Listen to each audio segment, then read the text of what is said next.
Hello viewer, কেমন আছেন সবাই? আশা করি সবাই ভালো আছেন। আপনাদের মধ্যে হয়তোবা অনেকেই উইন্ডোজ 11 এ আপগ্রেড করেছেন। হয়তোবা কোনো কারণবশত আপনার উইন্ডোজ 11 এর সম্পূর্ণ স্ক্রিনটি গ্রে স্কেল হয়ে গেছে, লাইক অনেকটা ব্ল্যাক অ্যান্ড হোয়াইটের মতো। এবং আপনি হয়তো খুঁজতেছেন যে কীভাবে এইটি হলো এবং কীভাবে আপনি এই গ্রে স্কিন কালারটি ফিক্স করবেন এবং নর্মাল কালার রূপান্তর করবেন। সো এখন আমি আপনাদের সাথে শেয়ার করব কীভাবে আপনি আপনার উইন্ডোজ 11 এ এই গ্রে স্কিন কালারটিকে ফিক্স করবেন। সো আপনাদেরকে সম্পূর্ণ ভিডিওটি দেখার জন্য আমন্ত্রণ জানাচ্ছি। চলুন তাহলে দেখে আসি কিভাবে আপনি আপনার উইন্ডোজ 11 এ এই গ্রে স্কেল কালার প্রবলেমটিকে ফিক্স করবেন। দেখতে পাচ্ছেন যে আমার উইন্ডোজ 11 এর এই স্ক্রিনটি কি বেহাল দশা হয়ে গেছে।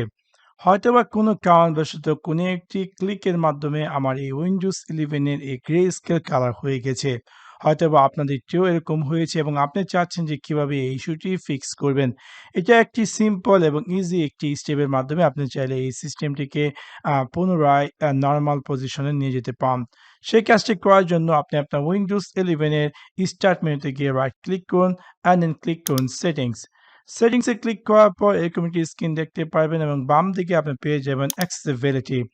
অ্যাক্সেসিবিলিটিতে ক্লিক করার পর আপনি দেখতে পারবেন যে এরকম একটি স্ক্রিন অ্যাপিয়ার করবে এবং এখান থেকে আপনার ক্লিক করতে হবে কালার ফিল্টার্স। কালার ফিল্টার্সে ক্লিক করার পর হয়তোবা কোনো কারণবশত এই যে কালার ফিল্টার সেকশনটি সেটি টার্ন অন হয়ে গেছে। আপনি এটাকে জাস্ট টার্ন অফ করে দিবেন এবং দেন হুররে আপনার উইন্ডোজ 11 টি পুনরায় সেই কালারফুল অবস্থানে চলে যাবে। সেভাবে খুব সহজেই সিম্পল ট্রিকটির মাধ্যমে আপনি আপনার উইন্ডোজ 11 এর এই যে গ্রে স্কেল মাদা কালার থেকে কালারফুল কালারে পরিণত করতে পারেন। তো আশা করি আপনাদের ভিডিওটি ভালো লেগেছে এবং যদি ভিডিওটি ভালো লেগে থাকে অবশ্যই লাইক এবং শেয়ার করতে ভুলবেন না। Thanks for watch my video. See you next one. Piece.